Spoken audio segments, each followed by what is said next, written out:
Bismillahirrahmanirrahim. Praises be to Allah, the Lord of all the worlds.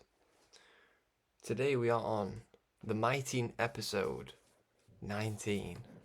The mighty number 19. As we well know, number 19, mighty number 19, is a wonderful number in our studies of Islam. So, and today has been a very special day. So thus far, you know, we're going to start in prayer, but it's a joy to be with you today, sharing the wonderful stuff that we've got to share.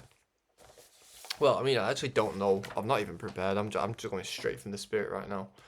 But, so in the name of Allah, the entirely beneficent, the entirely merciful, all praise is due to Allah, the Lord of all the worlds, sovereign of the day of recompense. It is you, Allah, whom we serve, and it is you, Allah, whom we ask for help. Guide us, Allah, to the straight path, the path of those upon whom you have bestowed favour, not of those who have evoked your anger, nor those who are astray. Praises be to Allah. Allahu Akbar. Okay, I want to thank the entire nation of Islam for being, as it is, our teaching source during such a dark hour, and I would like to thank my mother who raised me and made sacrifices that I am learning of and yet will never comprehend the depth of. Praises be to Allah. So it's by a series of broadcasts. For those who are new or those who have just randomly clicked 19 out of the 19 that there are. Sometimes, especially for the Muslims, we gravitate to that number. We gravitate to, should we say, the cornerstones of things? Or, you know, the cornerstones within the lessons, you know. Sometimes you open a packet of sweets and you're saying, right, I just want the green ones. You can have the rest of them. I just want the green ones. You know, sometimes we have a little bit of a preference to the things that God has checkpointed or cornerstoned or put in bold, shall we say, or underlined or put a point around or a bubble around, a speech bubble around, or like an exclamation mark on the end of. And the number 19 is very much that. So it's a series of broadcasts called The Universal. You know, I was just telling somebody then, I just went to church. I went to a community church gathering. It was pretty cool, pretty interesting. Maybe a couple of testimonies will come from that experience today. And so I called it I've called this series of broadcasts The Universal. As I said to, you know, there was a couple of kids playing football outside and oh my God, I miss football. So I was like, yeah, I'm getting a touch of that. So I was like, yeah, pass, go on, 1-2, 1-2. And got the ball, and he was like, you know, this little kid was like looking me up and down. I'm in a suit. Well, I'm not in a suit. I mean, I'm dressed smart. I'm dressed like Elijah Muhammad would approve. You know, so he was like, why are you dressed like, why are you dressed like a student? I said, because I'm a student of life, brother. Obviously, I knelt down to him. I said, because I'm a student of life. I said, we're in the universe. I'm a student of the universe. I said, do you know that, you know, there's primary school? Well, I said, you have reception, then you have primary school, then you have high school. I said, then you have college, and I said, and then you have university. And I said to him, and what word is within the word university? And he goes, universe. So I'm like, exactly. So I said, I'm in the universe of life. So I was trying to tell him, essentially, the classroom of God is the life classroom. It's the classroom of life. And understanding this giant classroom is understanding the headmaster. Praises be to Allah. So we'll be sharing here, to the best of our ability, what we have been learning, writing down, and growing into for the purpose of quickening us to life and also to help us grow into the spiritual mind of Almighty God, who came to us in the person of none other than Master Fard Muhammad. He also came to us in the person of the most Honourable Elijah Muhammad, and he also came to us in the person of the Honourable Minister Louis Farrakhan. But they have their root in the one who is God in person today, Master Fard Muhammad. So, today we are going to go into, you know what, we could go into a little bit of number 19. No, 19. Sorry, I'm a little bit buzzing because, God has a way of connecting the dots, and just God has a way of communicating to you. I enjoyed the the community service today at the church. There's a couple of things that kind of like was interesting. It's almost as though like when all the music was playing, all the youth were able to be in there. And then as it got to like the end of it, well, not the end, but like the more important, should we say the meatiest section, it kind of, it was as though they instructed all the children, or all the children had this sense to leave the room. And I was kind of like, why is the future leaving the room when it's the most serious part, or supposed to be the most serious part of it? And somebody said it to me. Well, I was speaking then, I got speaking. I'm probably going to go like back and forth with this experience today, or just as I'm explaining this. And I was speaking to a guy called Chris, and he was saying, well, we deal with the more meatiest element of what was given. I said, but this is the thing, brother. The children want to digest what it is that you're giving just as much as the adults. And I said, so when you feed a baby solid foods, it can't digest it, brother.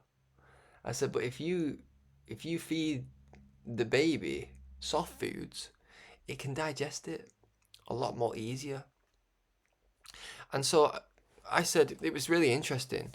It was really, really interesting to me because there was a black sister who was actually supposed to be a part of the sermon today, part of the preaching and sharing her testimony, and they stopped her from speaking. They said, because I'm very vigilant, I'm very observant. There was a woman that was saying like, oh, Young Lions, she was called, and they said, oh, Sister Young Lions, we're not going to be able to get to you, can't do your thing today. And you could see she was a little bit like, well, I kind of wanted to say what I wanted to say, but I noticed, I was like, don't worry, I got you, sister. So anyway, she weren't allowed to speak, and then I went then, like obviously went through the lecture and whatnot, talking about Romans and Paul, and it was talking about the spirit. It was really, really a spiritual subject. But it would, anyway, got to the point where it got to the end, and I was like, right, I wanted to hear that testimony. Like, I'm like, yo, I wanted to hear that. So I got talking with that girl, Young Lions, and she said like, we got talking. She was basically like, all the youth were outside, like, just sat there, and I was like, what's going on? I was just like, I said, "Hi, nice to meet you. My name's Jack. I would love to hear what your testimony is." Like, Chris like took me to her, and there was so much music, man. In comparison to teaching, it was so much more music than and singing than it was actually onto the understanding. The pastor actually said something that really stuck with me. Well, he said something very interesting to me as a as a student of the Honourable Elijah Muhammad, he was like, it's not about the understanding. Oh, I'm so sorry. My mother's calling me. No, I'm going to have to not answer that. I'm sorry. Mum, I want to speak to you, but I'm in the middle of a broadcast, so let me just talk to you after I've done my broadcast, okay? All right, bye, bye, bye. Right, she knows how much I love the broadcasts, but I also don't want to not answer her because listen, you don't know what you don't know, so you never know, and you know this from the minister's encounter with Michael Jackson. Michael Jackson called the minister. Praises be to Allah. Praises be to Allah. The Honourable Minister Louis Farrakhan received a call from Michael Jackson right before his death, and he couldn't answer the phone. The minister actually he didn't deny the call, but he said I can't take it right now, even though he could have. And then the next time that he heard of Michael was that he'd passed away, and so I carry that principle. You know, if somebody's calling you, always answer the phone. You know. Praises be to Allah. It really depends on who it is in a way, because if someone's trying to call you, make trouble or whatever, then let trouble call itself out. Anyway, let the dirty glass condemn itself. but always be forgiving and merciful. Praises be to Allah. Anyway, where was we up to here? What was we talking about? So yes, young lions. Speaking to young lions, the sister, and she goes, well, that's the thing with the youth. Sometimes because I said then, I was like, why are you all out here? Like, what? How come you all have to, like, leave the room? How come you all don't want to know what is going on in that sense? What? I said, because I find that, because I was telling them something about themselves, and I was like, because I find that the youth are actually quite bold. The youth are actually quite intuitive. You know, I was bigging the youth up there. I was like, the youth are actually quite onto it. Like, the youth are really quite special. I mean, you guys are the future. You should know what's going on, you know. So she said, yeah, well, that's the thing. Like sometimes we'll just leave because it's just a bit boring. I said, now that there, I said, but she smiled then because then, you know, she kind of like admitted what most youths probably there are thinking. They're doing all this regurgitation stuff about, you know, the Son of God and all this stuff. It's like, even the old folks, yeah, look depressed. You know, let alone what the children think. Like, the children just want to be amongst themselves. Like, yeah, just chill out here, innit? You know, and it really testifies, man. The room testifies against itself. Praise be to Allah. The room testifies against itself. Not an absolute shimmer, not a whimper of, not a glimmer of sound when the pastor's speaking. Not even and you know, there was two people even talking behind me, like they weren't even listening. You know, and it was like this cat, and he was talking about the spirit. So the subject was the spirit. I'm like, you know, I am a spirit. I am the spirit. I'm like, get me on this podium now. You know, I'm full of the spirit of Christ, the most honourable Elijah Muhammad and his teaching. You know, I'm like basically looking at it like I'm looking at the whole environment like the very thing that you guys are preaching, you're not actually. It's not bearing witness that it is what it is.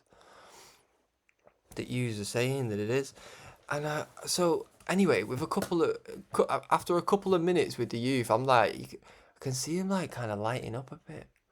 I can see him like smiling to each other. I can see him like but I can also see some of them looking at me like really intently, like you know, like almost like a scowl, as though like you know frowning a bit. But yeah, I tell you something, man.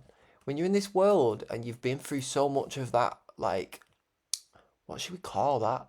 The brain of an ass, we're gonna call it. When you're you know when you're under teaching or in a sermon that's like that, that's very like brain, you know. Sorry, I'm not eating. I'm just opening something for later. When you're sorry, I shouldn't have done that. See, I always throw myself off like that. Anyway, the youth just know. They know. They just know.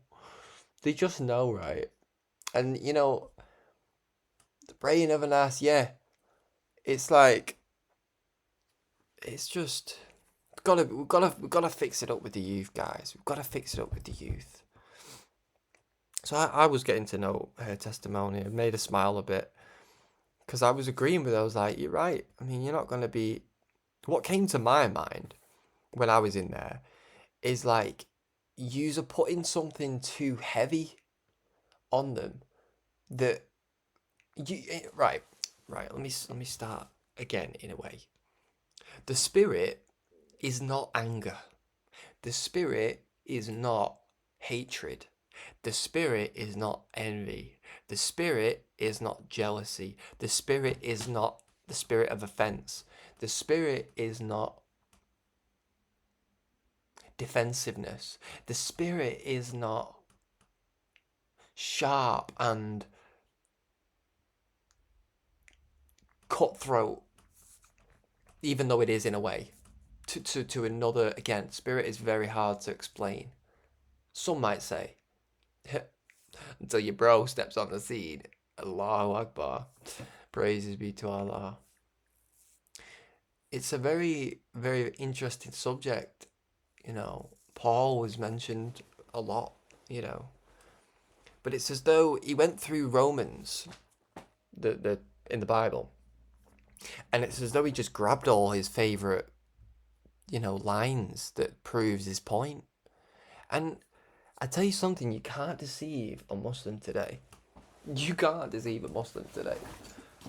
You know, because, like, here's the thing, man. It's what I was also thinking. I was thinking to myself, hell and heaven are two states of mind. You are either in hell, in terms of you are in a place of you need the void filling. You need the space filling with truth, with love, with understanding. You know, or you're in heaven, you have understanding, you have patience, and therefore can wait for understanding, or can wait long distances, or suffer long distances to be able to get understanding. And I found that it was really interesting. I'm one of them brothers, me. I have like, I have a particular spirit that speaks for me in just standing there. And I found that when this brother would look over at me, he didn't feel very. He didn't. It's almost like he became uneased. And listen, I'm not somebody who like looks down on another person like that. I'm not. But when you're in that state, like, I say that for a reason. I could tell he was in a place where he didn't understand, but he was trying to go on regurgitating the same old understanding that you see and you hear from these, you know, religious houses, should we say. You know, it's almost like people are not understanding, they're just repeating what brother said. You know, they can't come. See, spirit is its own. You get what I'm saying? Spirit is like water. And look how much water there is. What do you look like grabbing the same bath water and using the same water that somebody else used? It's gonna, over time, bro, you're gonna have to pick up some new water, yo. You're gonna have to find some water that's clean. You have to find, you know, old wine cannot be put in a new wineskin. Wait, is that the saying?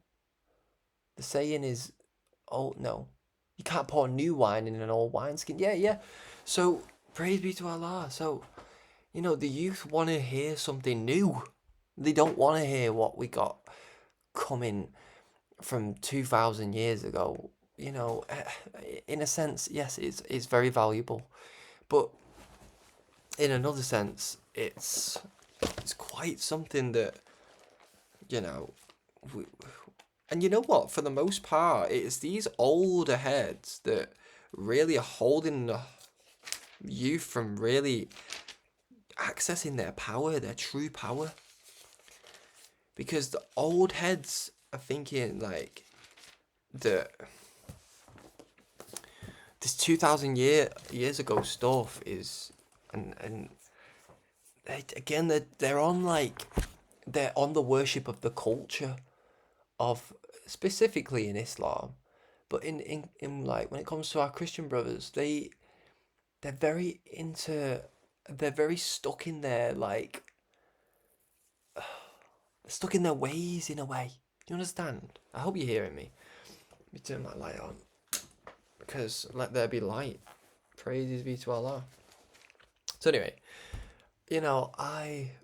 as I'm walking back from this place, I'm just praising Allah because, I prayed for the spirit. I prayed for to have understanding. I prayed to have a connection.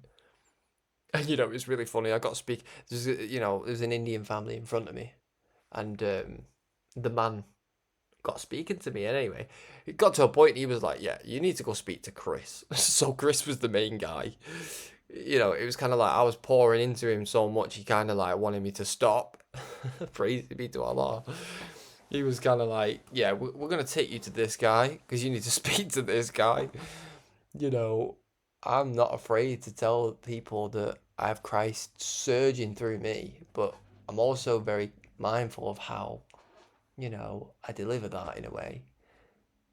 You'll know, if you knew me, you'd understand. I try to stay out the way, but when it comes to the work, when it comes to being a servant, when it comes to like, how yeah, you can find me here. Here I am. Send me. So, but yeah, on my way back from there, I oh, a bee, a massive, big, massive bee just flew at my feet, and like I don't even know what the message was. Well, I mean, I knew what the message was.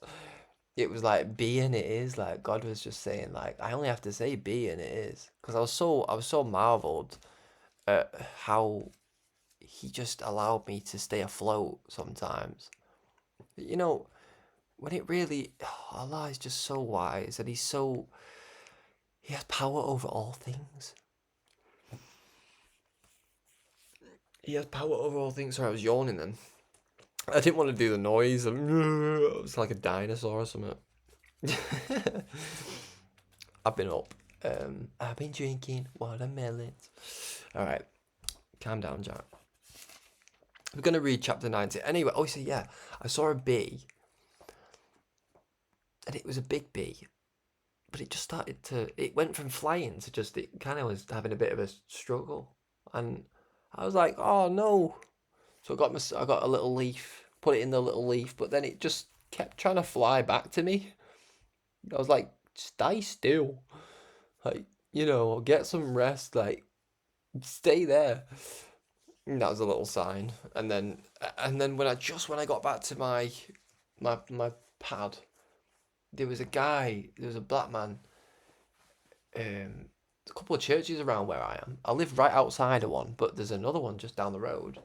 And he was just finishing a sermon, a lecture. He was just putting stuff in his boot. I said, "What's going on, my brother?" I was like, "How are you doing today?" I said, "Are you, are you finishing up? Are you doing something? Have you been doing like you know me? I'm like, what's going on here? Like, God, you got something from God for me? I know it. I just know it because you don't know what you don't know, and I'm ready to know what I don't know." So, shook his hand and that. His name's Richard. Oh, let me actually text him back whilst I'm. Because if I don't text him back, he's going to think.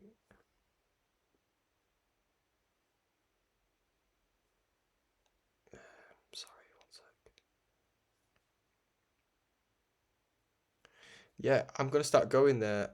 yeah, I'm probably going to end up teaching there soon as well. Was lovely to meet you, Richard. Can't wait to rap for you. Lol. Oh, praise be to Allah. Yeah, I told him I was like a musician and that. But listen to this though. So I've gone to a community-based, place where loads of people are, and then brother goes. I said, because he was going, he had his family in his car. He was literally just putting the last couple things in his boot. I said to myself, I was like, yeah, everything happens for a reason. You know what I mean? Yeah, wait. So I said, what? If you was to sum it up, what was today's message for me? What was today's message today that you could like give to me? And he said, well, he was talking about Abraham and how he was asking where we have pitched our tent, Abraham and Lot. It was the subject, and he was saying that. Well, what I gained from it, in a sense, was like Lot couldn't find one. He was looking for one that he could call or say, that is one I could consider, or that I could take back to the Lord and say, look, I found one. But the truth is that Lot couldn't even see at first that he wasn't even going to be able to get one, never mind 50. See what I mean? So I'm going to these community-based things with loads of people. In my mind, I'm thinking, yeah, I'm going to get a few here. I'm going to help a few. But then brother gave me a bit of a realization that I'm still going to test it out. I'm still going to go because I don't know. There's a couple of people I think that'll be happy to see me again there next week, And it's nice to give people. There's a lot of Chinese folks there as well, you know. Um, Saram Young Yon. That means love soul, love your soul. So I'll just say that to. No, it's Korean that actually, not Chinese. But yeah, if there's any Korean folks there, I know that one. Um, but what was I saying? But yeah, so yeah, Lot couldn't quite see what he was looking at in a way. He thought like when the Lord sent Lot, he kind of had this kind of like misplaced confidence, but he also just didn't know that there wasn't even one family, there wasn't even one believer. Like Abraham couldn't go or something. I need to need to study. I need to study a little bit more on it and whatnot. But from what I understand that the brother was saying, he was like Lot pitched his tent just outside. I don't know. Again, I don't know what it means. I don't know what it means. I've not even asked Allah yet, so I don't even know what it. What I'm gaining is that perhaps where I've been today, although it may have this real reverence towards Christ, I just don't think it really truly received him in me. But this is the thing, we can't be judgmental and whatnot. So it's not like I'm saying, oh, you know, you're all, you're all not teaching right and all this. And I don't mean to. I actually said to Chris, I was like, I'm not here to challenge, you know, religion, but I am. Because I said, because religion is not spirit, is not the spirit. The spirit is what the religion is trying to make. You see, you're trying to bring the person's spirit into oneness with Christ. First and foremost, you gotta know Christ. But, you know, that's a whole different kettle of fish, innit? Today. To this day. But that's solid food still. So, but this is that's how I'm looking at it. It's like, I don't mind going back like Lot to see if there might just be, maybe 40 this time. Or then go again and see if there's 30. But, you know, sometimes the process is what helps us to have discernment at the end. The process of doing a thing, You could be trying to get in relationships or trying to understand, like, how that works. But if it keeps failing or keeps not working, and it's not necessarily the focus of it not working, it's the fact that what you learn and what you've been learning, or what's been making more sense as time moves on. So sometimes it's not what the point is, it's what the process, evolves into a point, but you have to go through the process. Lot had to go through the process of going into Sodom and Gomorrah and really seeing for himself, like, wow, these really ain't budging. Like, I really can't find one who will truly bear witness to the spirit that I'm made of.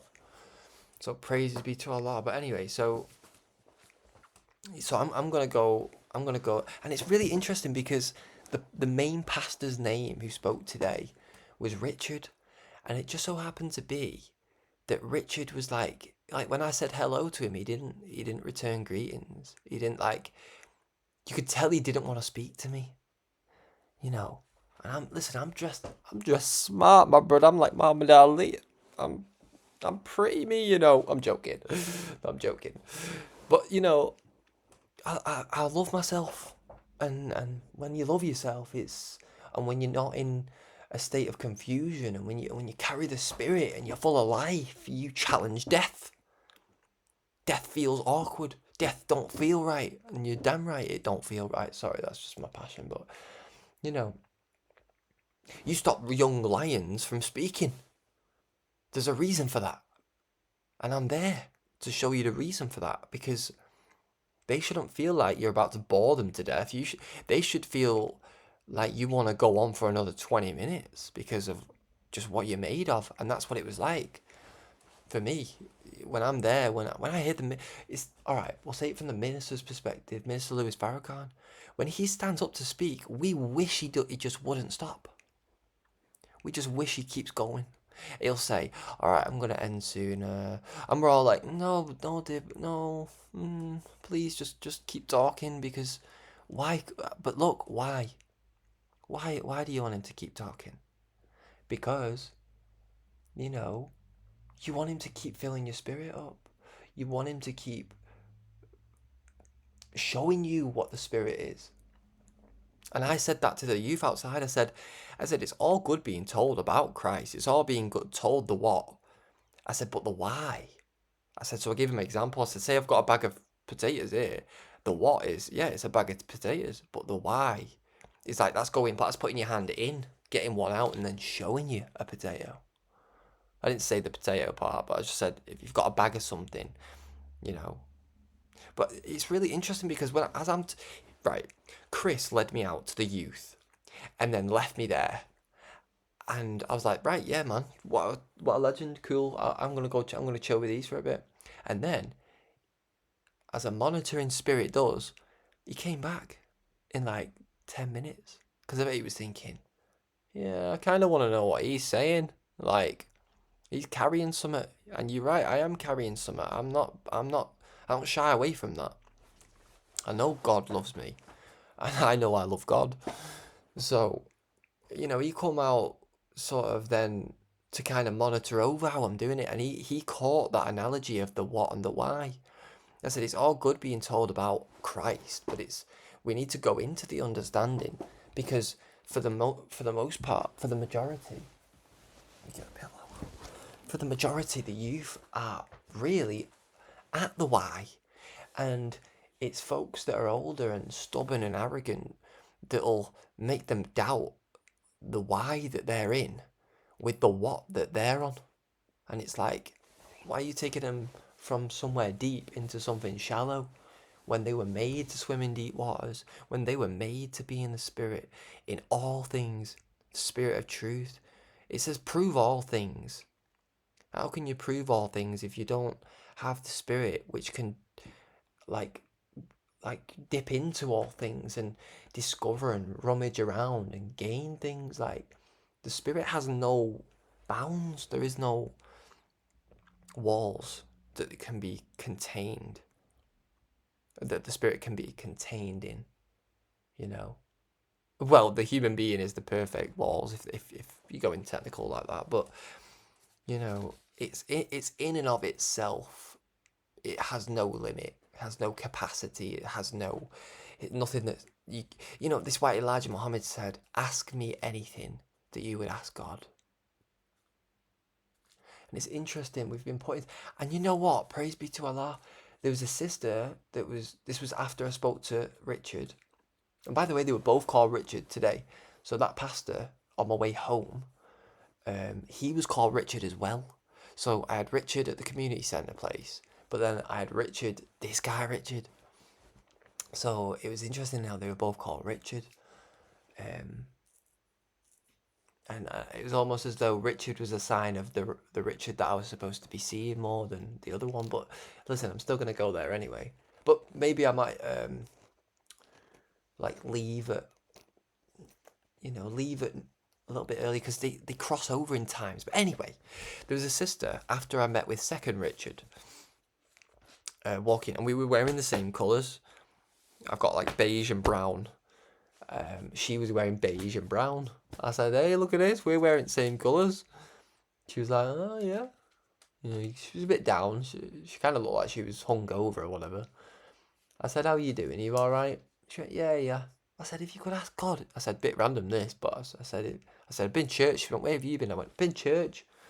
She was like, "All right." You could tell she wasn't really that bothered. I was like, "Oh." I said, "But I'll tell you what, just throwing it out there, if you could ask God a question, what would you ask him? If you had a question to ask God, what would you ask him?" She said, "I don't know." I said, "You don't know?" She said, You wouldn't have a single question for God if you showed up." She said, "No, no, I don't think I would, no." I was like, I was ushering it then. I was like, "Come on, anything. You wouldn't ask God anything." And then she's like, "Nah." So I kind of got the hint. In other words, get lost. So, well, I said anyway. I said, "Have you got kids?" She went, "No." No, I said, "Well, have a blessed day anyway." I said, "Just think on it." I said, "Well, next time if I catch you and we're wearing the same colours and all that like we are," I said, "you're gonna remember me from the first time we were wearing the same colours." So, and then I said, "And then I'll ask you again. You might have an answer." I said, "Have you got kids?" She went, "No." I said, "Oh," but I said, "You're lucky then, aren't you?" And then she started laughing because kids in the UK, it's like a little inside joke. All the parents are like, "Oh, my kids are all stressing me out," and all that stuff. So I just wanted to make a smile then. What came to mind is listen, if you don't feel like you want to ask a question, or you don't feel like you want to, if you're in a position to even ask a question in mind, the least I can do is make you smile. So I made a smile. Mission accomplished. Man's moving like Ethan Hunt, mate, 007. But no, look at that though. Why did she not have a single question? It's probably because she was forced to lower her question from the environment in which it was a perfect time to ask the question. Like the minister used to say in school, God raised a messenger for all of the other people. Why did he not raise a messenger for black people? And the teacher could never answer him.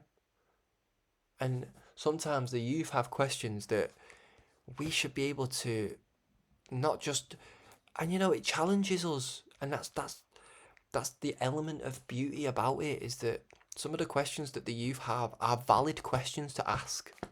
It's a mathematical question because they come from naturally a mathematical place. They're closer to zero than we are. See, we think age makes us more wiser. It's really not.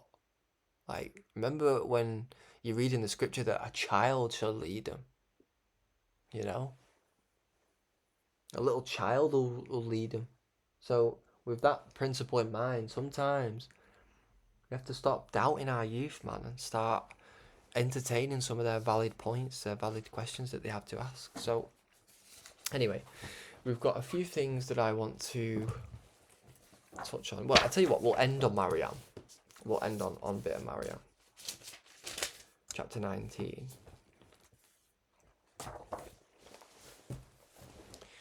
Right, but we're going to do... It says, let's get rocking. Yeah. wait, actually.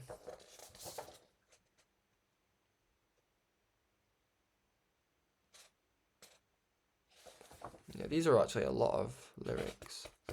Right, but I'm just going to go through them quite quickly today, like these. They're not, it's not like massive paragraphs like you've had in like earlier episodes, but there's maybe a couple of things that I'm going to read that I'm going to allow, by Allah's permission, the Spirit to speak through me to entertain what it is it said, or to go into some of the things that it's giving off, you know, or pointing us, or has within it, you know, has contained within it something of value. So something here that it says, why doesn't fear go away?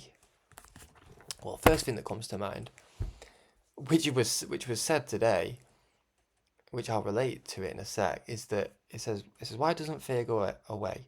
Well, fear is the beginning of wisdom. Fear of the Lord is the beginning of all wisdom. But fear is not something to fear. Fear is something to face. Praise be to Allah. So, and it's really interesting when the pastor today, because I had my Bible, I was looking down and reading and looking up and seeing and observing. I was studying and seeing what he was really saying. And it's as though every time I looked up and made eye contact with him, it's like he had a little bit of fear or something. Because where other people see, again, I'm trying not to make myself of like too big of a deal here, but you know, it's almost like the minister in Mecca. Do you know when he looked around and he said to Brother Abdul Allah, I believe. I think his name's Abdul Allah. But he said, John Muhammad. I think his first name was John Muhammad, but his name I think got changed to Abdul Allah. He said when he was looking around in Mecca one time when they went there for the pilgrimage, he said these people are dead, you know. He said, yeah, they might be here, they might be, you know, doing the rituals, but he said the spirit's not there in them. It's not here. It's gone. It's like they're worshipping a stone. He said these people fighting each other over a stone here. These have not got to it yet. In other words, but it's similar like Jesus when he said Christ was not formed in him yet. It's like Christ was not formed in him quite yet. And so, when he was looking at me, whom Christ is being formed in, it was giving him a bit of unease. It was giving the pastor a little bit of unease. So it's as though he would look everywhere but at me. I try not to like go overly into like that too far, but I'm a al-Raqib. I'm a watcher. I watch people, me. And I don't just watch people, I watch the spirit that moves through people. And I would find that, you know, he would have this like spurt of anger, or this spurt of his volume might go a little bit louder, or like, you know, he kind of just a bit like Malcolm X when the Honourable Minister Louis Farrakhan said, I'm not going to tell anybody but the messenger. And he jumped, you know. It was like he kind of kept jumping a bit when he'd get to me. And, you know, it's almost like, is this white man, bro? You know, we've had this white man teaching us what God is for too long in that kind of way. And he knows it's time up because he can't preach the same no more. The people are not, you know, going for that. The youth are not going for that, bro. And again, I'm not. It's 144. Praise be to Allah. I always get it, man. It's literally 144. Just literally tap my phone. It's not an accident. Things don't happen by accident. And praises be to Allah. But so fear is to be faced, you know. And sometimes when we face fear with more arrogance, we've not really done the right thing there, have we? Sometimes we have to face the fear with the humility we know we need to present to overcome that which is giving us that fear. And you'll find whatever is giving us that fear is really not, has no power over us whatsoever. It's our fear of it outside of the spirit that is why we feel conquered by it. Do you know? So fear is quite necessary. God tests us through. It says, "I will try you," in the Quran, Holy Quran. It says, "I will try you with something of fear, something of hunger, and something with loss of life or diminution of fruit." Praises be to Allah. Gosh, my spirit is moving at a million miles an hour right now, and I'm really thirsty actually, because we're all fasting, as you well know. So I'm starting to get a little bit. I said that to brother. I said, if you want, if you want, if you want a spirit to just, because I was asking basically, I was saying, is there a way that I could teach here? Is there a way that you could get up and give your testimony? Obviously, I don't think that's gonna go down too well when I tell them that I'm Muslim, but I came with my Bible today because I like to test the waters, isn't it? I am a Christian, I am a Muslim, I am a Jew, I am all of them if I'm in Him. I love God. Do you get what I mean? I love to see God. I love to speak with God. I love to hear God. I love to see God grow in people. I love the penny drop moment in people. I love it when people get that penny drop moment, and they understand. And they feel comforted by the presence of God within a man or within a woman. The presence of love, the presence of care, the presence of sacrifice, the presence of, the spirit. The spirit. So I've put here as well. So again, we're going to move. I said we're going to move through these quickly, but that wasn't very quick, was it? Live your life as if there are always children around you listening to you. Praises be to Allah. And that's really important because, as the saying goes, there's children living in adult bodies.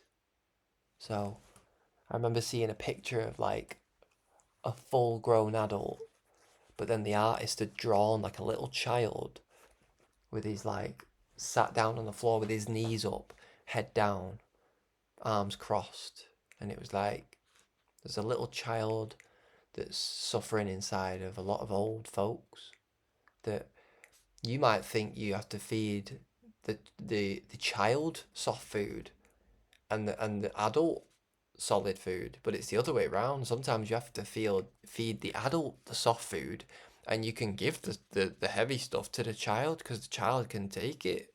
Praises be to Allah. So, so live your life as if there are always children around you listening to you. See how that works? Because if you're mindful of the child within everyone, if you're speaking universally, if you're coming with softness, think about how you would address a child. Even your tone changes when you speak to a child. Even your whole posture changes when you speak to a child. Even your use of language changes when you speak to a child. Even your spirit moves differently, thinks differently. Everything operates different when it comes to a child. And that's to teach us something. That in the presence of humility, we can't help but be transformed. In the presence of humility, we can't help but be intrigued. We can't help but be what it is. Be and it is. Which is humble, which is where we should take a leaf out of a child's book. You know, we should allow them to ask questions, but we should also, you know, produce the right field for them to play in spiritually. Sometimes the child wants to, yeah, sometimes you have to be, spoil the child, spare the rod, spoil the child. So there is an element is don't let a child rule you. Don't be ruled by the child in that kind of sense. But allow the child's innocence to be the beauty in which you pull on, the humility in which you pull on and learn from. So always live your life as if there are always children around you, listening to you. I need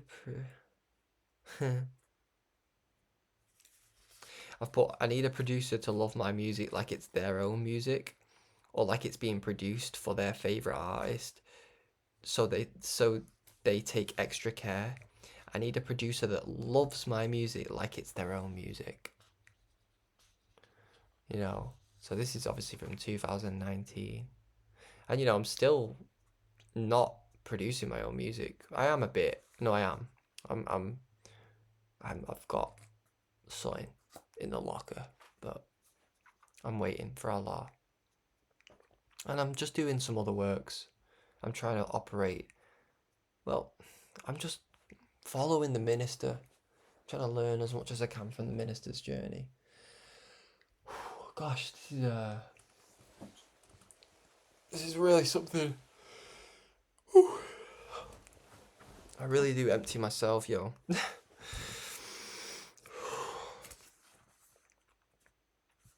Sometimes, right, I will just stop speaking and I will just fall asleep. Pardon me.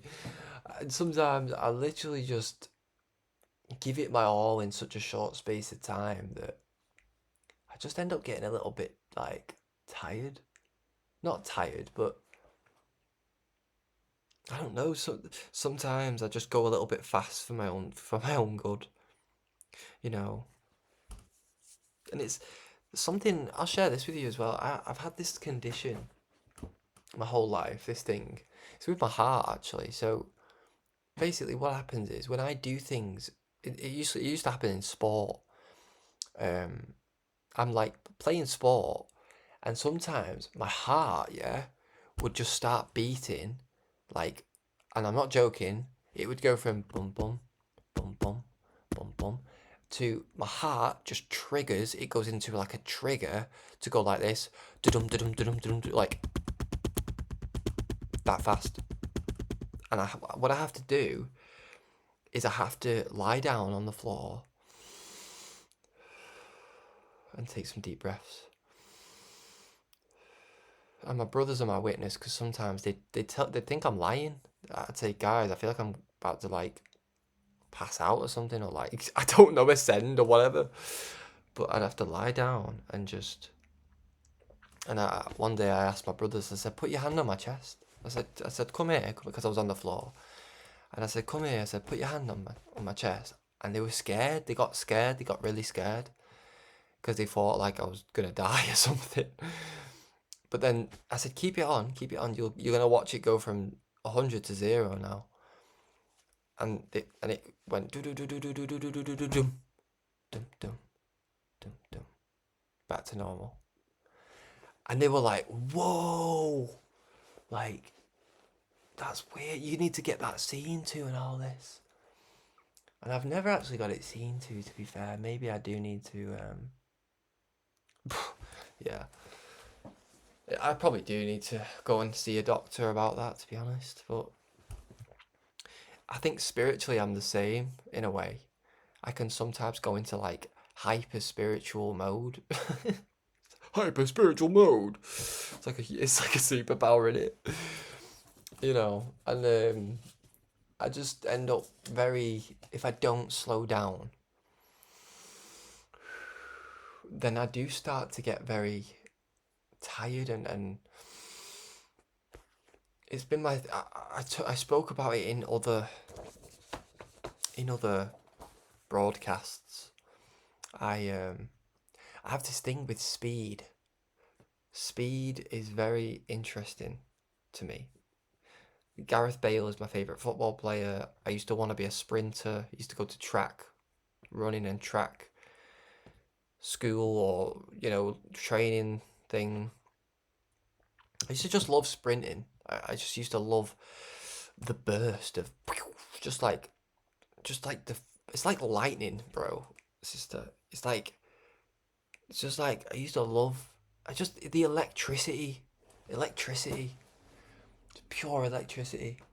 Like in football, if there was a ball that went astray and there was a gap between me, the ball, and the other player that was going to get the ball as well, I was beating him every day.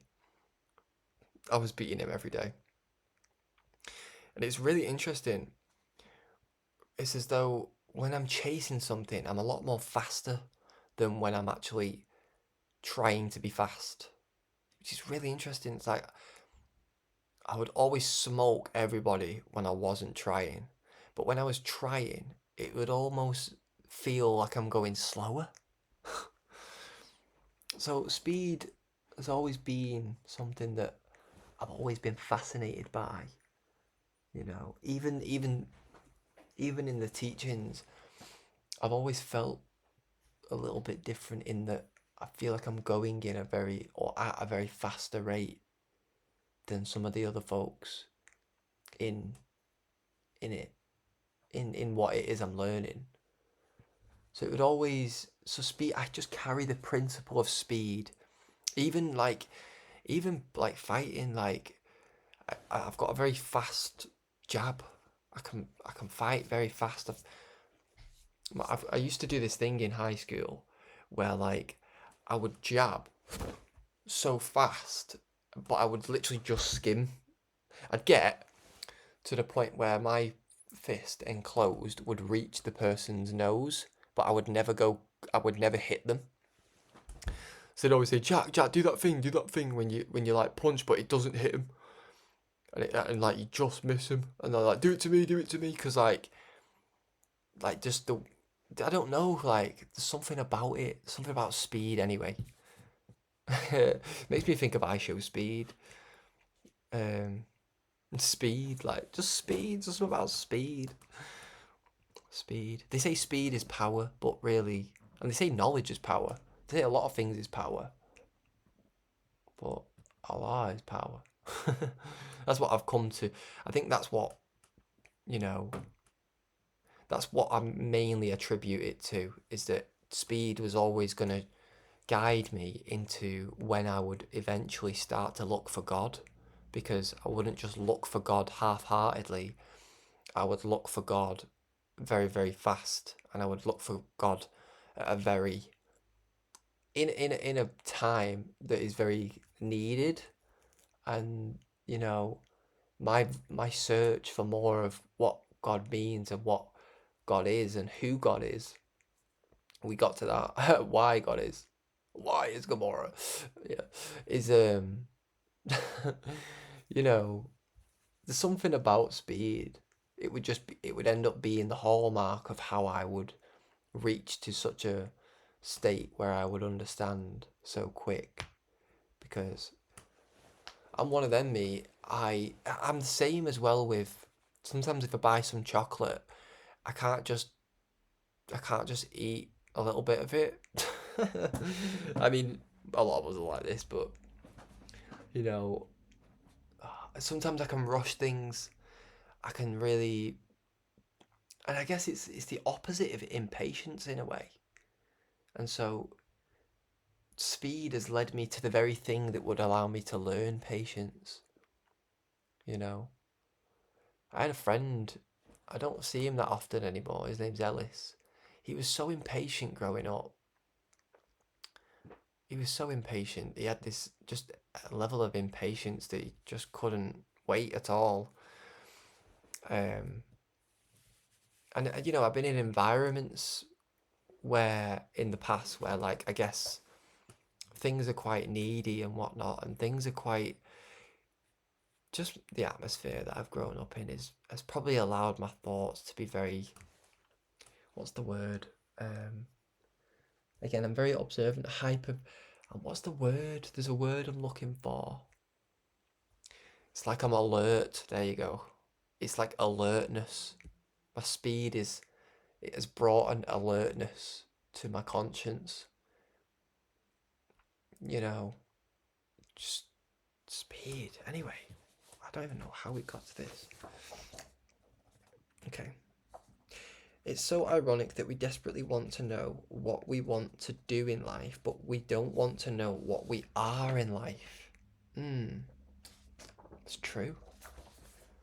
We can't reach truly into what we want to do, I don't believe, until we truly realize what we are.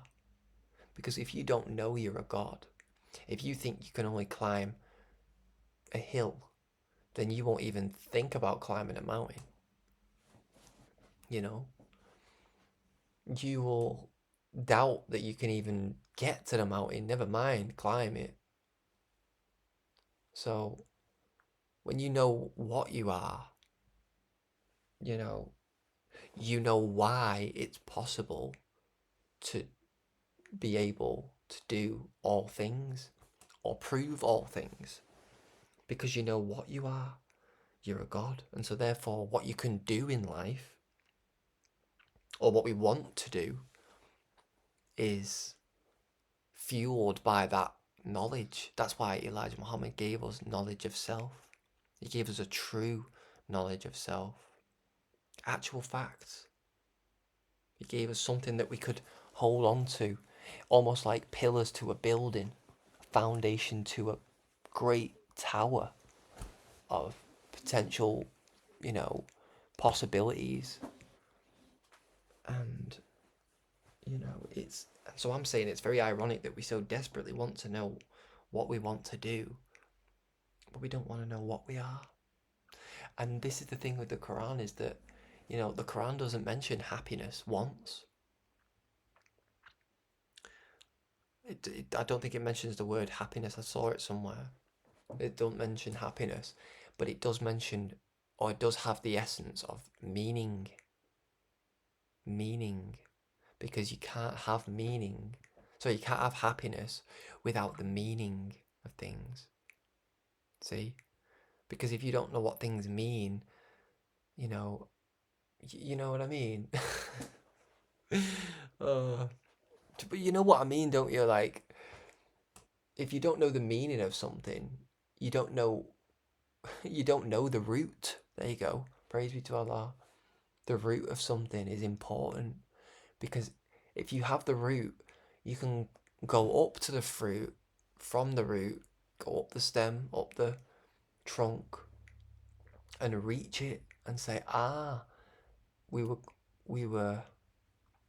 come from the essence, and so we can appreciate the pinnacle from whence this came from.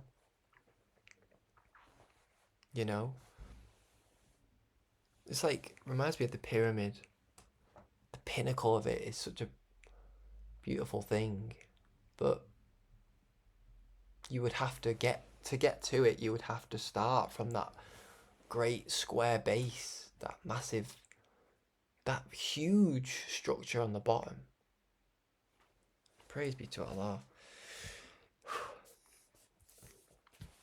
If you love me, can you encourage me to do what I love most when I'm feeling down, just like I would to you?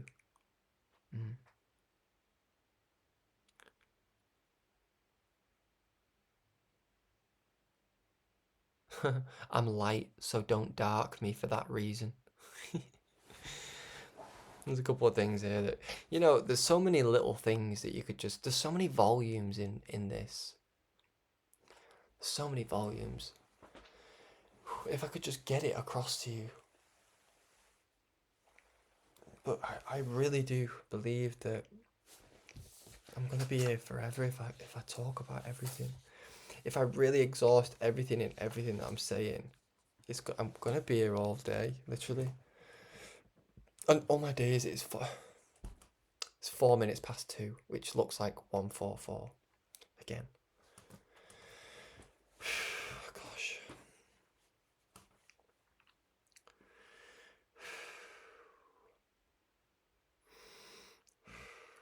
Slow down, my brother. I feel like I'm going too fast again, in a way. But you know, you can sometimes tell love by what it directs you to, because love tunes into what initiates your love.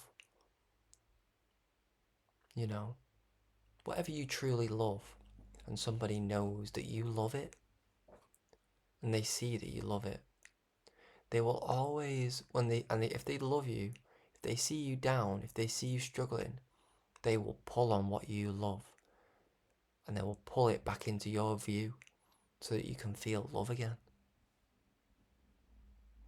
You know, and I sometimes had problems with my family. They knew I loved Farrakhan, but they would see me days that I would just be so down. But I would always wonder, like, you know, surely you know that you can bring something, you know how to, bring my spirit up, but you're too afraid to do it. You want to do it. Just, again, you can't expect things from people. But my family have seen me at times where, like, they've had so much to prove of their love, or to help me find mine. You know, love is like a candle that when another candle goes out, it relights the fire. Like Take That would say, relight my fire. Your love is my only desire. You know, we know that song. 'Cause I need your love. Sorry, I had to get my voice on then. Bit of a croaky wokey going on there.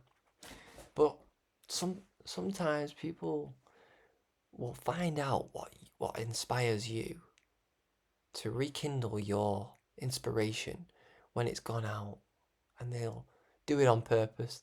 They'll say, so what did Farrakhan say then? What's Farrakhan been saying? And I'm like, oh yeah, well, thank you for asking. He's they'll get on your little wave, understand your little wave. If they, there's only one man that keeps my boat from sinking, and it's him. And so I'm in such an environment sometimes where there's so little of stimulation where he's concerned that I can really engage with. Sometimes it just feels very draining to be in the world, because nobody's with him as I am, as I would like to think I am. And sometimes it can be really, really, like, really hard to just not have any conversation about such a man that has done so much for me personally, and has done so much for you, and done so much for us. And praises be to Allah of him. Anyway, I'm in pain. That's the only way I can get your attention. Yeah. I think that's something. It says Hunger Games 3, and it's very interesting.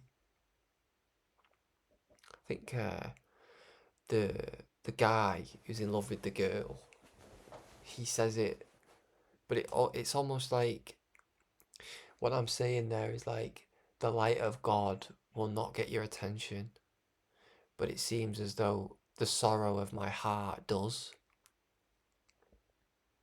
So the light of truth won't matter, but the darkness in sorrow you feed from, or you enjoy, or you'll respond. And it's interesting. Okay. I'm a selective man, sculpting myself through a society unaware of its cautions that threaten the clarity of spirit. The fulfillment of dreams fix broken hearts. Always have a goal, a dream. It's so healthy to have a dream. It's so healthy to have something to aspire to, something to work towards, something to be productive with or about, or amidst. You can be amidst something and be productive, be spiritually productive. A lot of people think that being productive is picking up a hammer and putting a nail in. But sometimes being productive is being in a place of mind that allows one understanding, that gives one peace of mind, or that gives one almost like a ladder to climb. Or, that's why scripture is such a great thing to keep dipping in and out of, because not only has it fed people for generations and generations, but it's really something that's in you, that you have your own inner script that you can make better. I've been watching Wonder Man. It's a really great season. It's very inspiring, but it's like, he goes through scripts and he's always trying to make the script better, or he has moments where he sort of questions the script, but you have an inner script, and your job as you read scripture, as you elevate, is to try and find a way to transform the inner dialogue, so the inner voice and its relationship to you, and its relationship to self, its relationship to all things. This is what Christ was made for. He was made to help us to, it's like beckon us to become on the inside, what we could only recognize that he was on the outside, transformer of lives. He was a revolutionary. He really did not just have millions in the bank, though. He had billions in his heart. He was a billionaire at heart, but he was only a millionaire in flesh. Praise be to Allah. What it is a thing to have understanding. I'm very grateful to Allah. Very grateful.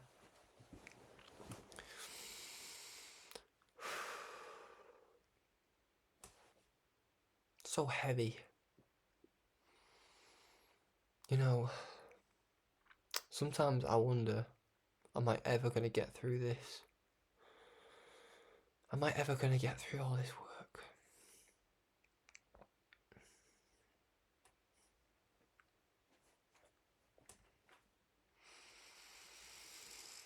I can't even make it past 2 pages, beloved.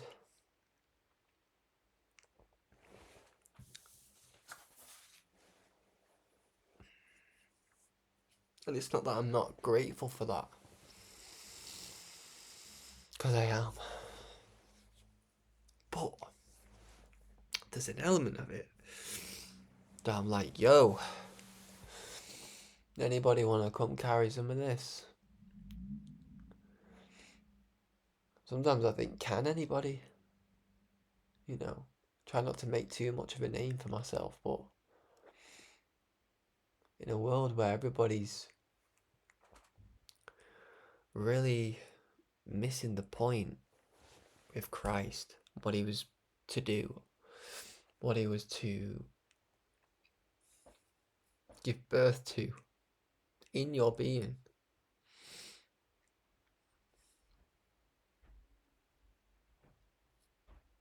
That's why the number is so few. Scripture says 144.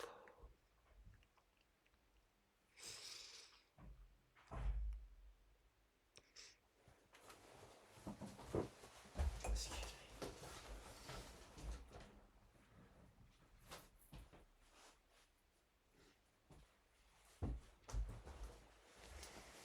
Scripture says 144,000. Something like that. Something like that. And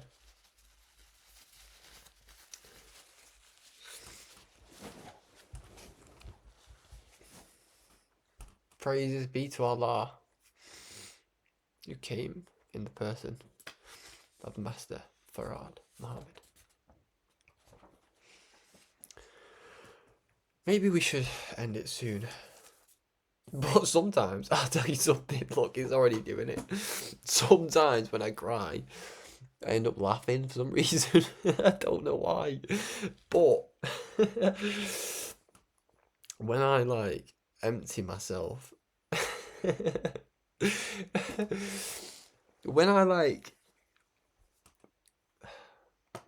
let it go, I can go again. It's like I only need like 5 minutes to catch my breath, and then I'm off again. I could just run for a marathon. It always makes me laugh after I cry. It does the Most High. I swear to God, man. I love him. With all my mind, heart, soul, strength, being. I swear to God, man. Swear to God. Let's carry on anyway. Pardon me for just getting all emotional there. He is a very... He's the bestower of favour. He's the guardian. He's the matchless. He's the watcher. He's the beneficent. He's the merciful.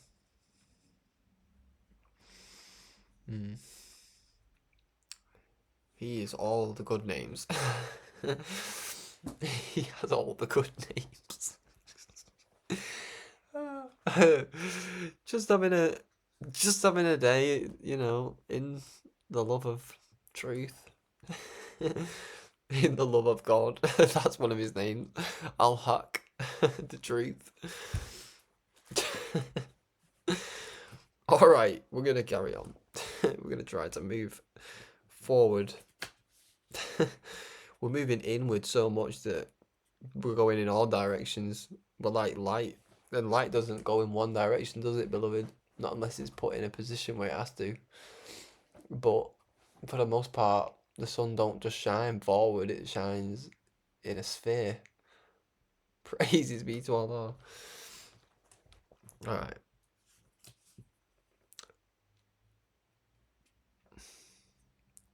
I've put here, for the first time in my life, I feel like there's nobody to go to. Nobody that gets it. But you ready? That was in 2019. So, obviously, I was finding... That was like more physically. It was like, again, we touched on that. I want to share with people. And it's as though I wasn't able to share with people what I was really sharing with myself. Or really learning for myself. And that was a bit lonely, you know, you have your lonely roads. And speaking of which, I read yeah, that's it. Praise be to Allah. This is how I got to go to that community service meeting.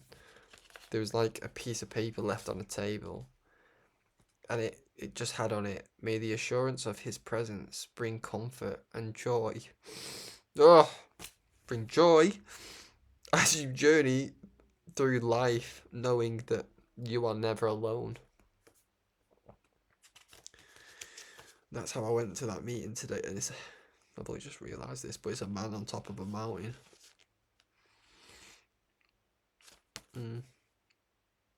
Is that a sword? I think he's got a sword or a staff or something. Yeah, so sometimes that loneliness part of it, of the journey, can really make or break you, you know. And it's definitely made me. It was making me. And I'm very grateful. very grateful that I lean on gratitude. I'm very grateful that I lean on I lean on the minister, I lean on what I know. I lean on my faith. I'm a faithful individual. I love faith. I love faith, you know. I love believing in something that even though I can't see it. I love having the foresight or the belief that it can be attained, and just believing in God is really has saved me, you know, in my life. It's my protection. It's my rock. You know, some of the songs that they were singing in today, you know, they read out one of the main psalm they read out today was the 23rd psalm. And, the Lord is my shepherd, and I shall not want. He makes me to lie down in green pastures. I literally came in, put my laptop on, and did this.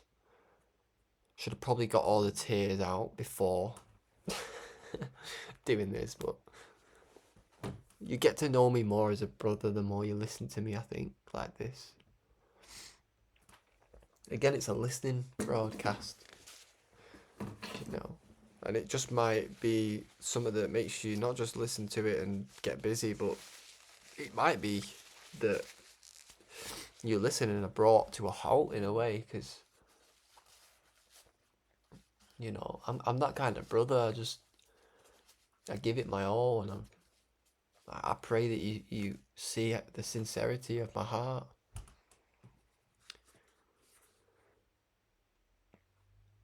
Right. Sorry once again. I need to really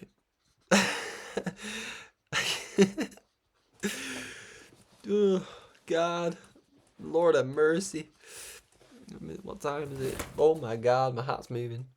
My Japanese warrior hat. Everything's falling. London Bridge is falling down. Alright, every second that I lived was a thank you to God for this life. That would still not be enough in comparison to what God actually deserves. Praises be to Allah. Every second that I lived was a thank you to God for this life. That would still not be enough in comparison to what God actually deserves. But, you know, you could give, the best thing you could give God is your life. So, everything you got that you think God don't have, He's already got it. So don't even try that one on God. You know, He's already got it. You know, let me just get this hung back on there. So I need to blow my nose again. I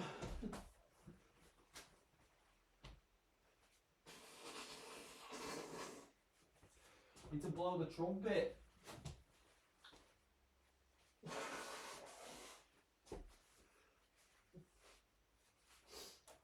I need to blow the trumpet. Oh. Sometimes I don't like blowing my nose because my ears are so sensitive. Sometimes I feel like I'm gonna blow my brain out. I feel like I'm gonna blow my brain out my ears. Okay. Anyway. Anyway.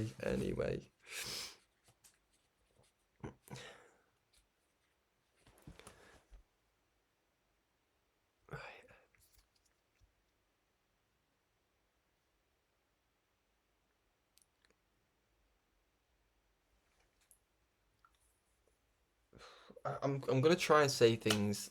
I'm reading a few of them here, but I'm not gonna say them. In fact, no, I will. I'll just say them, but I'm not gonna go into them. I think they're quite self-explanatory. Should he smite you, you would surely perish. We are an idea from God's mind. I'll spend a lifetime unhappy because God's not happy. I'm losing my mind trying to find your heart. No. Am I losing my mind trying to find your heart or... No. Pardon me. I'm losing my mind trying to find your heart, or I'm losing my heart trying to find the mindset. You know, I'm reading these, but it's like, can you see that I was just a child searching? You can almost hear the child in me searching, and you know, like yeah. Have you ever noticed that the people won't take the time to look up important information, but they'll pursue a 15-minute quiz in you if you even remotely instigate something knowledgeable?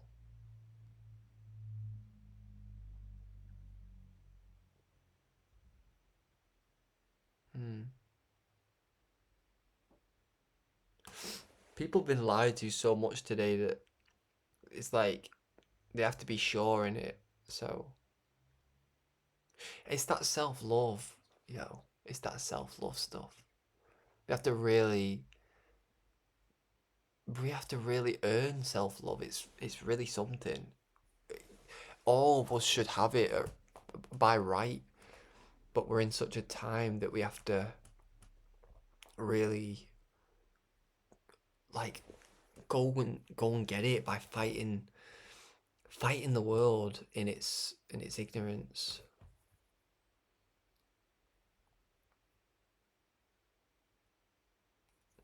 Yeah, we have to really fight the world, fight the world in us, fight the world that wants to attach itself to us, and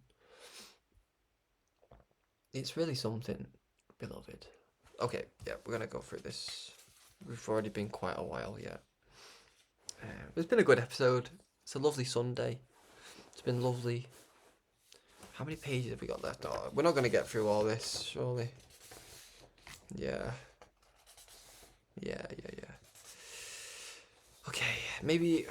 Yeah, we'll go into this next time. So we'll do a few more, maybe two more pages. We need to do the Quran as well. Thank you for reminding me, Allah. So we'll do that definitely, because it is the 19th chapter. Sorry, my ear's gone funny since I blew it. I only got one more working ear, so I can't afford to. I can't afford to blow that one up. Again, my other one is in a constant ring. I live with a ring in my ear. I had to literally learn to live with it. I've told you this in another episode, though. I've told you that. I've tried to tell you a lot of things. No, I have told you things, not tried to. I have told you. Yeah.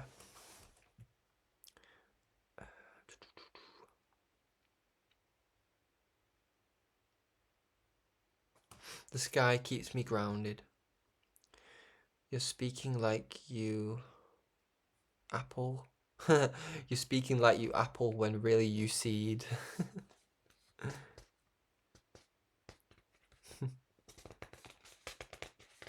See, a lot of us think we're grown, but we're not. We're just seeds still. And you've got to water a seed, beloved. You can't give anybody fruit from a seed, can you? Unless it grows into the fruit that it's supposed to be. Can't be a seed and expect. Who goes to the shop to eat a seed? No, they go to the shop to buy a seed, to plant a seed in that therein shall come forth from it many, not just many fruits, but many seeds that are in the fruits. You see how God's a multiplier? He's a multiplier.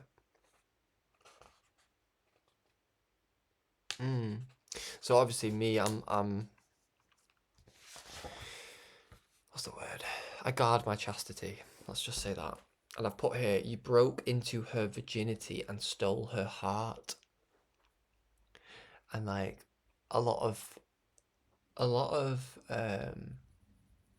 men have got this thing with women well, in this world, in this dunya, this worldly experience, that, you know, it's really sick. It's really, really sick-minded. But it's like we like break that part of her.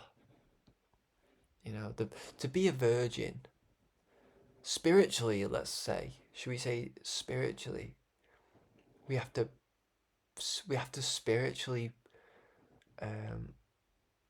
keep the woman chaste. See, so that, and that's a big lesson. That's a very, very big lesson, because even though it has spiritual implications, there's a lot of spiritual meaning to it. And, you know, it hits deep. It really does.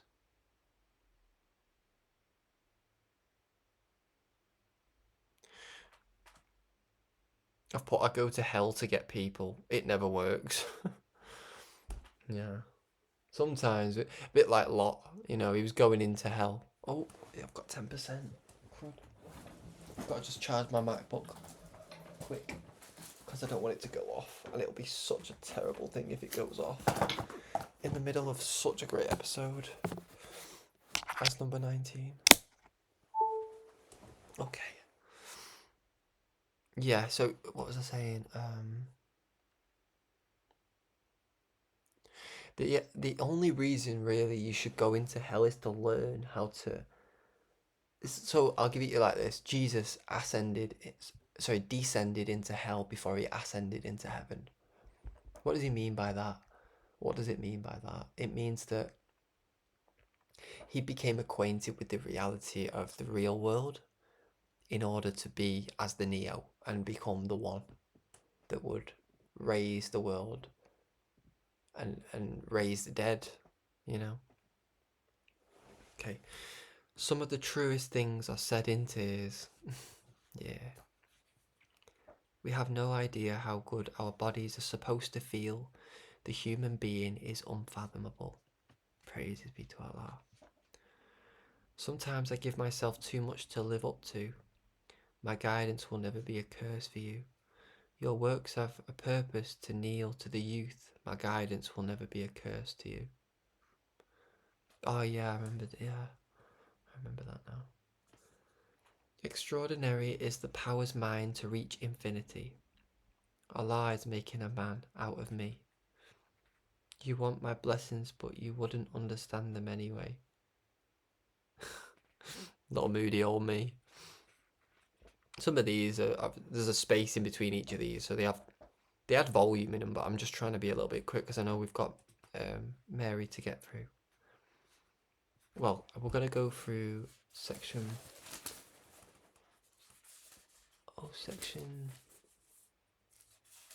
Yeah, section 1. We're just gonna go.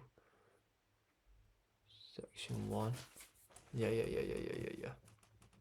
Oh, praise be to Allah. I just read the last verse of it.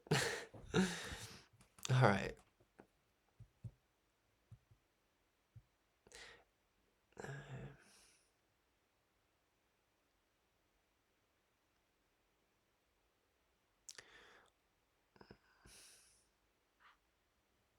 No. What you call pleasure has always caused you pain.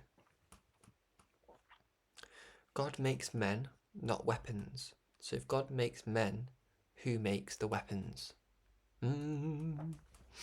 See? A lot of people want to use this. A lot of people think, you know, I did. Well, let me say this first. A lot of people think that the fact that somebody. No, I'll say it the way I was inspired to say it, actually. So what came then is that I once did a writing. Again, got it all here. But in one of my writings, I ask a question. I say, would Jesus ever carry a weapon? that part. Would I even made it quite funny. I said, what would you say if you saw Jesus walking with the 12 disciples and they all had guns? It wouldn't make no sense, would it? Come on, beloved. So we follow a man that instructed us, the Honourable Elijah Muhammad, to carry no weapons. And so, which is the truest picture of Jesus. Do you understand? All these Christians, so-called Christians, that, you know, are supporting the genocide of Gaza, or supporting, you know, supporting things through arms, through weapons, or supporting anything with guns, or, you know, it's really defeating the whole point. The truth is the cannon. The love is the weapon, in a way. Obviously, it's not really the kind of weapon that it sounds like it is just by being it called a weapon, but, you know, Satan hates a lover. Satan hates a kind person. Satan hates somebody who's compassionate. That's why they say you irritate demons, because you know what I mean? You just love. You're just full of love. Satan don't like that. Satan wants you to be full of anger and full of rage and, you know, an emotion to a unhealthy degree. Okay. Your appetite and your lust for degeneracy is sending you to hell. You know, so many people still partaking in hellish stuff. Let us be careful. No, I was going to tell you a dream that I had last night, but I'm definitely not going to tell you that. But, you know, as a man, it's not easy to be... it's not easy to be in control when you're in a world where the woman is just being just completely undressed. Like, you know, it's really something that men have to deal with today. Personally, I'm just going to speak for myself. Or speak for the whole, really. That's what the element of this is for. That's what the aim of this is for. What time is it? Okay. Alright. Make the truth look pretty if it isn't. But, equally, mate, don't try to take away from it, because sometimes when you take from truth, you take away its, you know, power to transform or to send something into motion. That's what it is. Sometimes a hard truth that puts you into motion is better than a soft truth that doesn't even scratch the surface and doesn't even move you. See, the youth today, they already left the room. You should have seen how many. I mean, the room was like half full when all the youth left. And I was looking at the youth leaving, like, what, where you, what? I'm like, somebody must have looked at me, because I'd never been there before, because everyone kind of kept looking over at me like, oh, I've never seen you before. But they must have kind of like looked over at me, looking around at the youth leaving, thinking, he kind of looks a bit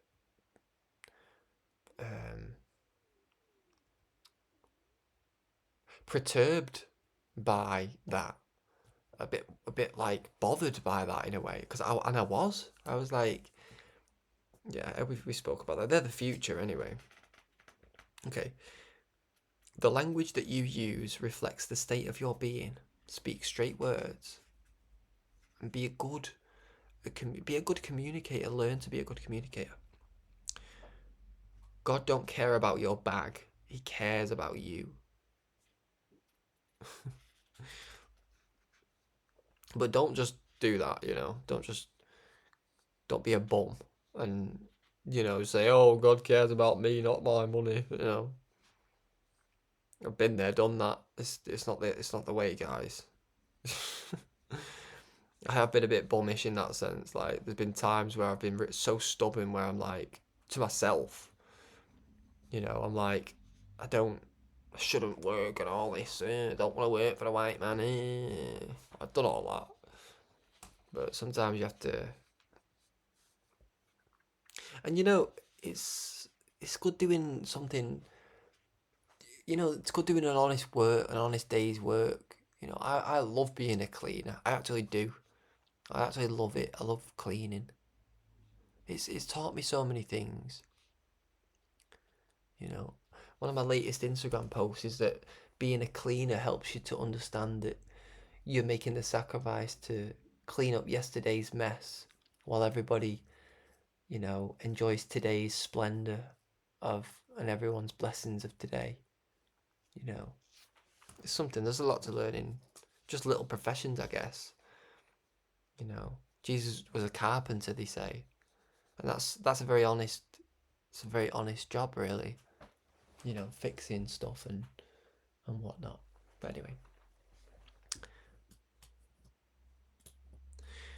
I am insignificant. Oh, sorry, wait. To stop me from. Oh, wait. Yeah, let me go to this one first. You give me 80% of your mind because I give 100%. No, I don't even know what that says. You give me 80% of your mind because I have 100% got God in mind.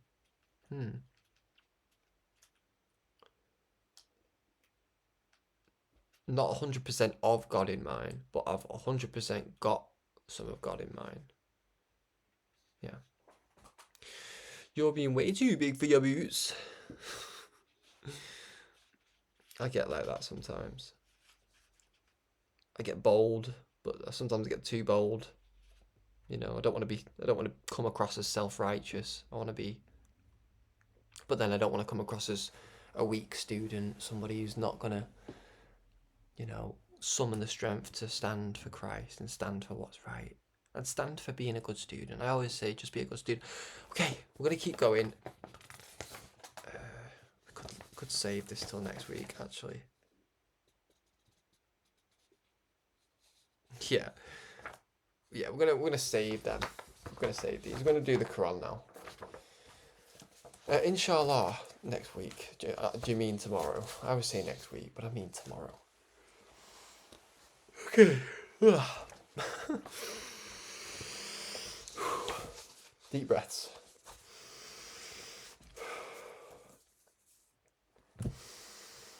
Okay. Empty thyself.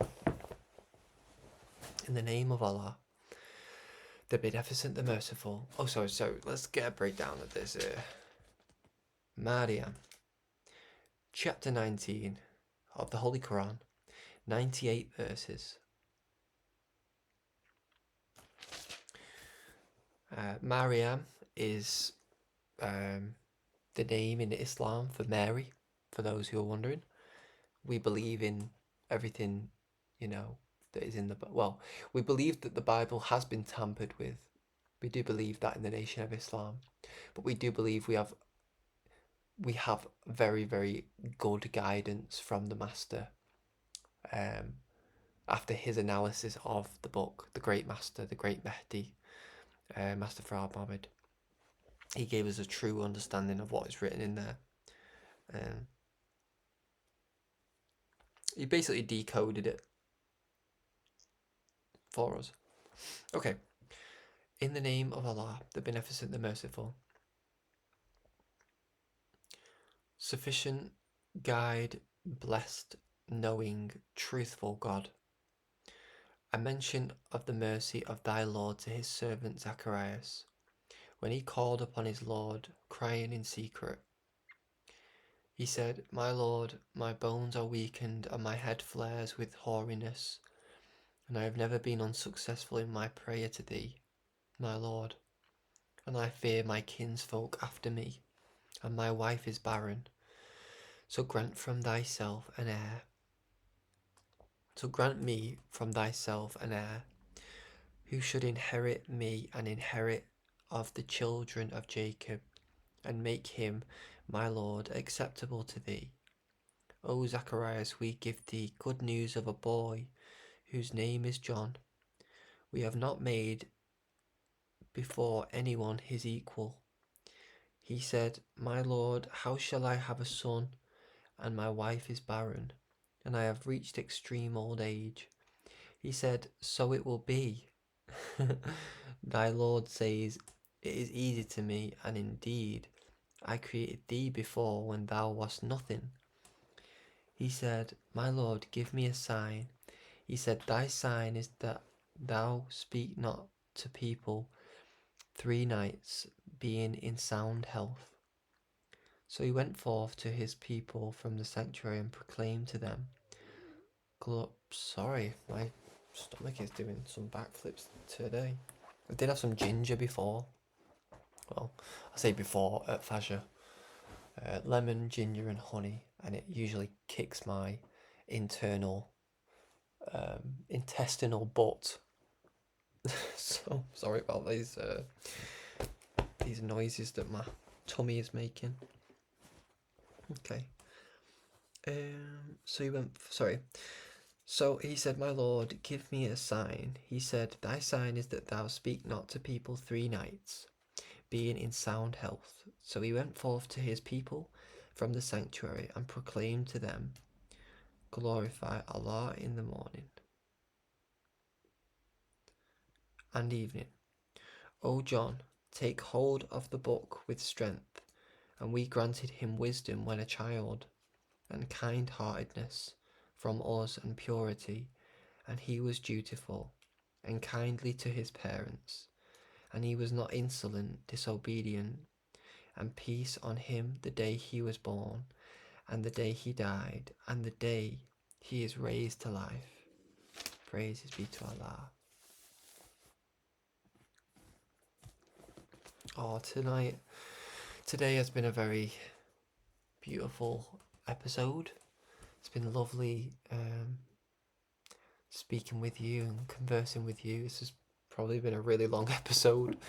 Sorry if it's been a little bit long, but I hope that it's been full of, goodness for you, and I hope something of good was in here for you, or maybe there was something that stood out for you that helped you. I pray Allah that Master Farad, that you guide the hearts of the believers to these messages, if they have some value, if they have some benefit, of which they are. you know sometimes it's not, sometimes it's the heart that speaks it, that matters the most. And that's what today told me at the community, is that you can say all the right words, but if the wrong heart is speaking it, I'm not saying that I have the right heart or anything, which I'm hoping I do. I want for my brother what I have for myself. So that's the foundation of where I come from. That's why I'm doing this. I'm not doing this so that I look great. I'm doing this so that you can learn from some of the things that I've learned on my journey, that you can be able to do it as well. You have to, like Elijah Muhammad said, if you can't hold all this in your heart, like, you can't stop being so humble sometimes. Like he said, move into that house. If you wait for the people to want for you, you won't have nothing. Sometimes the people's condition is not, can't wait for the people to move. Sometimes you got to make the move, and sometimes that's what I'm doing. I'm making a move, and I've made a move. We're making moves, Allah. I'm so grateful. And he says in the Quran, if you're grateful, I'll surely give you more. But sometimes you think to yourself, I need to stop. No, you never think this, but it's just a joke. But you think, I need to stop being grateful so that Allah will stop giving me so much. But obviously, don't do that, because He places on us what we can carry in it. And even if you've got that, like, you could say, insane level of gratitude, there's obviously a reason why you have it, you've been born with that. And so all you have to do is go to the God and ask him why, and seek to understand why that might be. And as I've found in my searching of why, the Nation of Islam is the pinnacle of all the whys that I could ever even think to ask. Being a helper to them, being somebody who assists them, being somebody who gives them support in their great, you make their commission known. Elijah Muhammad said, you make my commission known. It's an honour. You make it known. And and he says, and we'll back you. Praise be to Allah.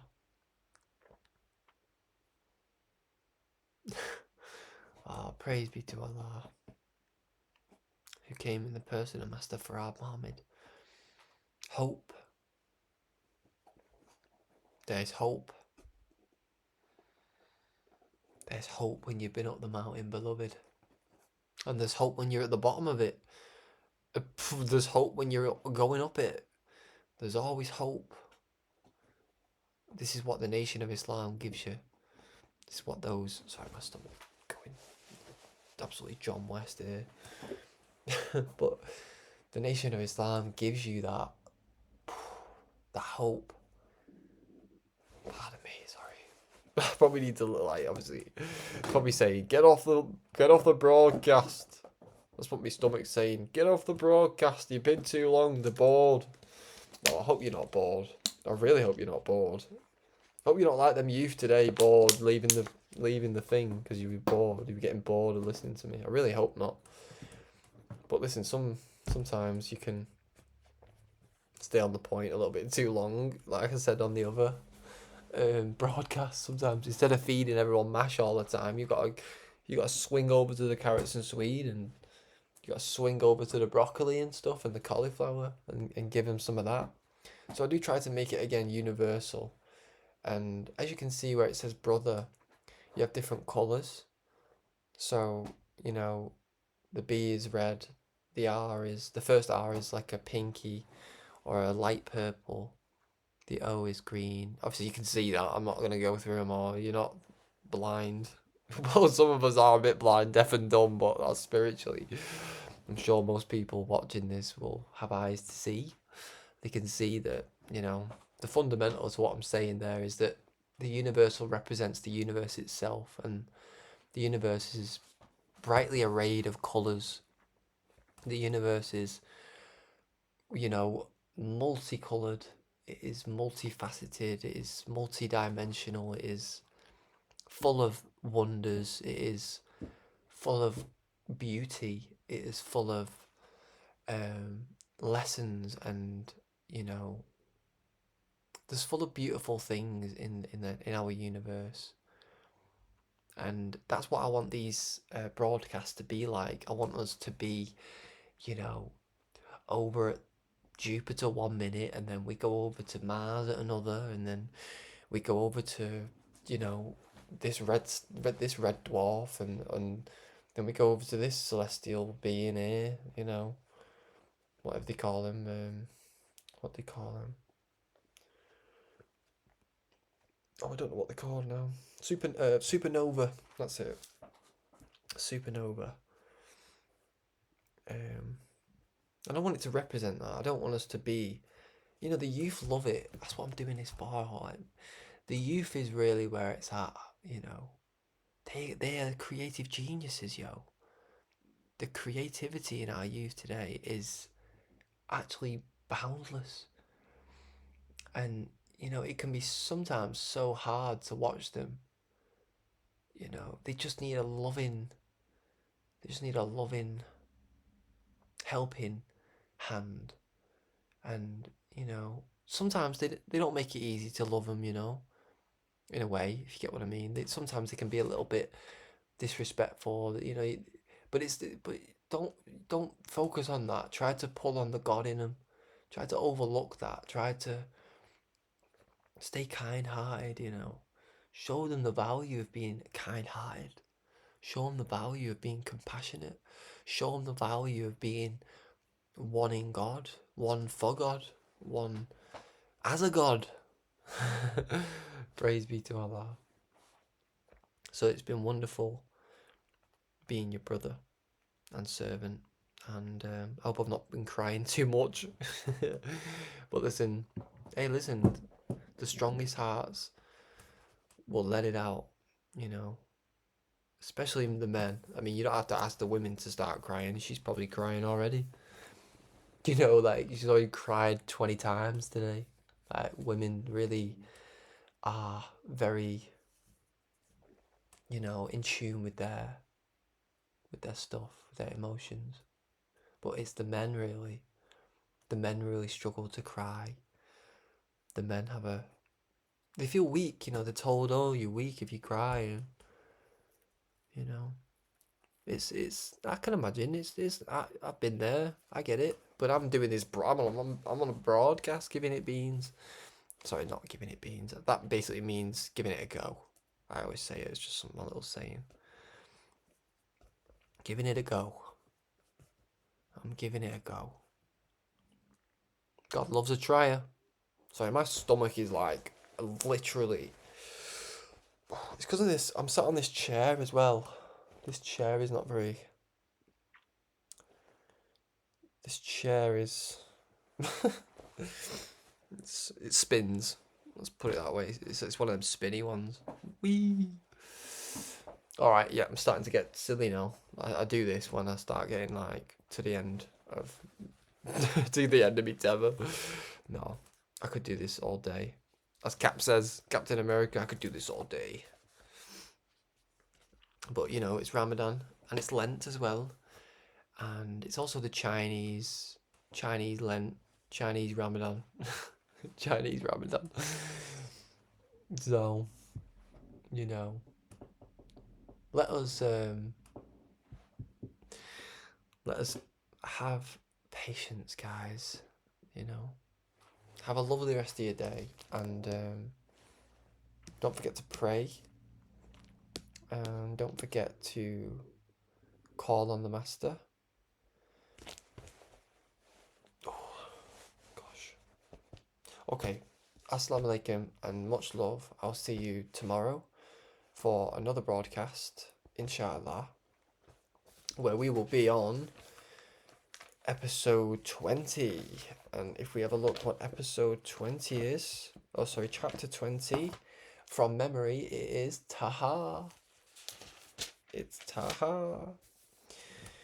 And we've got 28, chapter 28 is the narrative, and chapter 30 is the Romans. Because I am learning which chapter is which. I need to learn it in Arabic yet, though. I'm still learning, you know, what it is in the English language. 31 is Luqman. Yeah, I'm just learning things. Taha. Taha. Taha. There's a mystery about Taha. Maybe we can go in that. But let's save that for tomorrow, because we want to make sure we're nice and nourished, nice and, you know, we've had some self-time, self-love, self-talk, all the good stuff.